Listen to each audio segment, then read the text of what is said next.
Alright guys, welcome to another video, and in this video we're going to be animating the player whenever he jumps, but we're going to be doing it a little bit differently than before. We're going to be using something called sub-events, and if you understand computer programming, then this concept is actually going to be really simple to you, but if not, I'll try to explain it the best I can. So what you want to do is we need to first test if the player is actually jumping. So of course we're going to test for the player box, and under here we have a bunch of platform behaviors, and we first test, is the player jumping?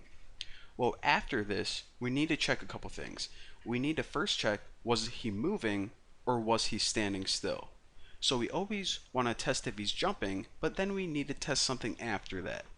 So in order to test one thing after another, we add something called a sub event. So if we, let me guys deselect this so you guys can see. Okay, so have this event selected, and then once it is selected, press S on your keyboard. What this is going to do is it's going to add a sub event of this event, basically saying, okay, you test if the player is jumping. They are.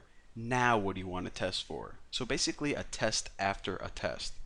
So the first thing we need to check for is, was he running? So of course, player box, just like before, platform is moving.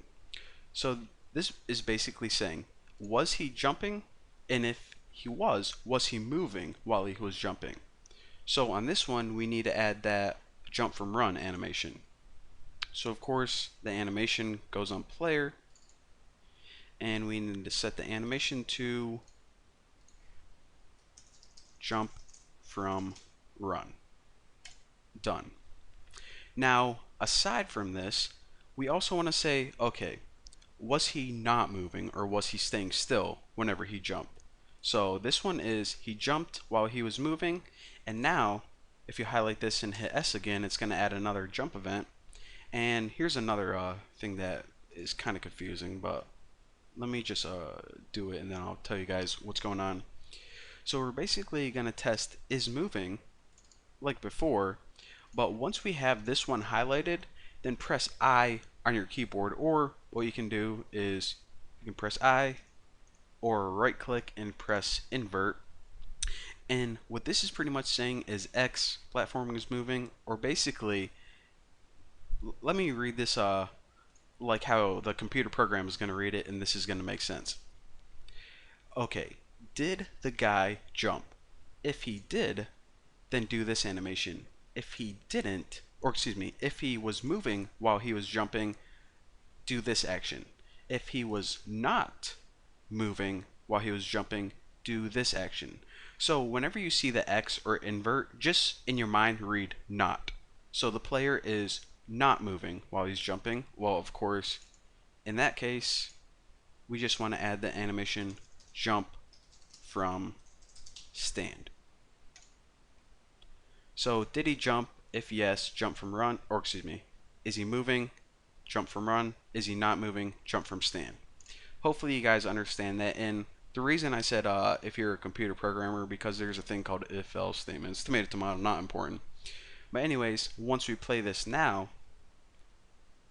we see that we get two, let me go down to my ground floor right here. We get two different animations. First it checks, is he jumping? If so, just do jump from stand. And also, is he running and jumping? Then we're going to do jump from run. So you still see that we got a little issue right here with the animations. They look kind of weird, and we're going to be fixing those in the next tutorials. So basically what I'm talking about is he remains animated after you jump.